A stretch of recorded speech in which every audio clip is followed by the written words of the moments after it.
It is bright and early on Wednesday morning. Oh, Maple, I know. And I'm here dropping poor Maple off for her surgery.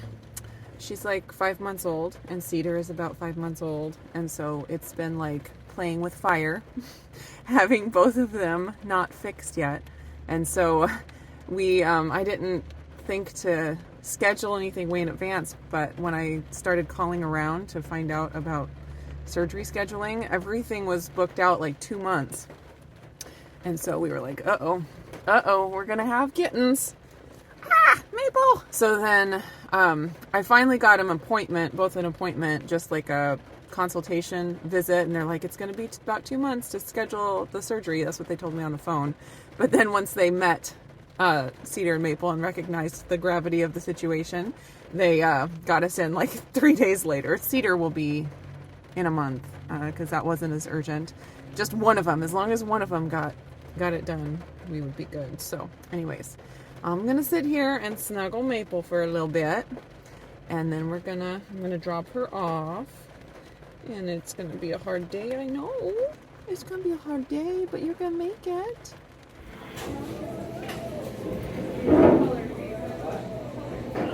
Maple got all dropped off, and there's a Starbucks right across the street. So I'm grabbing my morning coffee before heading home to start the day with the kiddos. So it's about 8 a.m. now, and I'm going to be heading home here pretty soon, but there was a grocery store right across the street, and I needed one more thing for my soup that I'm going to be making this week for my soup and bread of the week video. And they don't open, it's like 5 till 8, and they don't open till 8. So I'm sitting here in the parking lot waiting for them to open. I'm going to run in there and see if I can find what I need. But I figured I would go ahead and hop on and do my Wellness Wednesday with you guys. So things are still chugging along fairly normally. There's a few things, though, that I have noticed and have made some adjustments in my food choices, I guess. So I started using xanthan gum in some of my bread recipes, like my butter buns. I think it might have been butter buns was the first one that I used the xanthan gum in. And I had been eating it. That was, a few weeks ago now, but there's like a 1/4 teaspoon in the recipe, so it was very minimal. And I started noticing a little bit of digestive issues. I didn't know what it was from yet. I had also added in the acacia fiber from the acacia fiber that I bought, and then also the keto super powder with the olive oil had acacia. And I was like, oh no, I hope this is not the acacia fiber, because that's like my favorite addition or one of my favorite additions to the egg white bread right now. And so I was noticing it was pretty minimal, and it kind of came on really slowly. Just a little bit more bloating, just not my digestion feeling like it wasn't running at top notch level. So when I eat like pretty close to carnivore, when I've done that for multiple months at a time. And it's always a great like cleanse and a really good experience for me. But when I do that, it's like my digestion, I don't even notice my digestion. It's like it's just running so smoothly that I forget that I even have a digestive system. And the farther I get away from, an all meat type diet, adding in vegetables and different fibers and stuff, the more I start feeling my digestion. So I just kind of started noticing a little bit more. It wasn't anything like huge that I really was worried about. And then I started using xanthan gum in soup. And I have used xanthan gum in like for thickening and stuff years ago. But I hadn't used it for that for a really long time. So I started doing that, and I showed you that in my soup and bread video of the week last week. I used xanthan gum to thicken that. And I noticed a little bit of digestive issues after that, but I also had, the bread with it that had the acacia fiber, so I wasn't sure if it was the acacia or the xanthan gum addition or a combination of both. And then a few days after that, I was like, oh, that soup was so good, and we'd already eaten all of it because everyone loved it. And so I made another soup. It was a different soup with mushrooms and stuff, and I used xanthan gum to thicken that. And I had a, regular size serving for dinner, and it actually used a little bit more xanthan gum to get that one thick. So I used like maybe a half a teaspoon of xanthan gum. Was that right? A half a teaspoon? No, maybe like a full teaspoon of xanthan gum in the whole recipe. And then I had a big bowl of that soup for dinner, and it was delicious. And then the next morning, which was Monday morning, I woke up in terrible pain. My digestion was clearly inflamed, and I was in a lot of pain for probably an hour. It was then that I made the connection that I was like, I bet it was the xanthan gum, because I used a lot of it in the soup, a lot comparatively in the soup. So I cut the xanthan gum out, and since then, since this is Wednesday and that was Monday, since then I've been totally fine, and I've still been eating plenty of bread that has the acacia fiber in it, and I've been totally fine now. So I'm really thankful that it was just the xanthan gum and not the acacia, because if I had to give up the acacia, I'd be very sad, because that makes the bread so good. And interestingly, I found that gelatin, like beef gelatin, is a good substitute in baking, like gluten-free baking, for xanthan gum.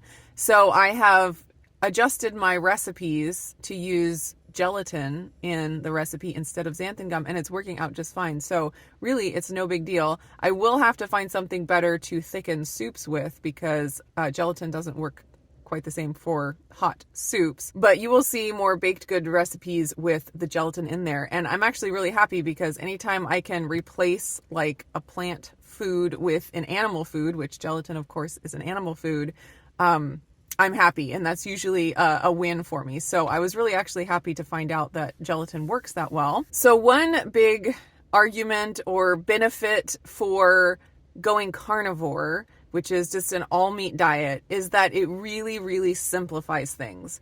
I probably wouldn't have experienced any of this and had to deal with any of this with the xanthan gum if I just, really simplified my diet and only ate animal foods or only ate meat.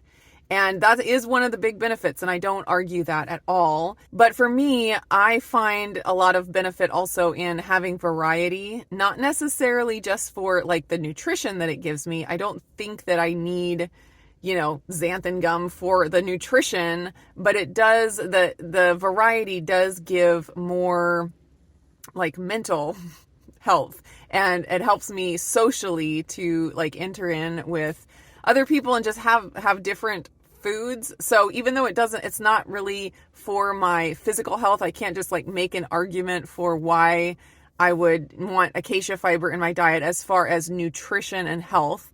I personally feel the best when I eat lower fiber, and even no fiber, I feel the best. Like I said, my digestion just hums along and is totally fine with only meat. So I'm not going to argue that everyone needs to have acacia fiber in their diet because of the nutrition of it.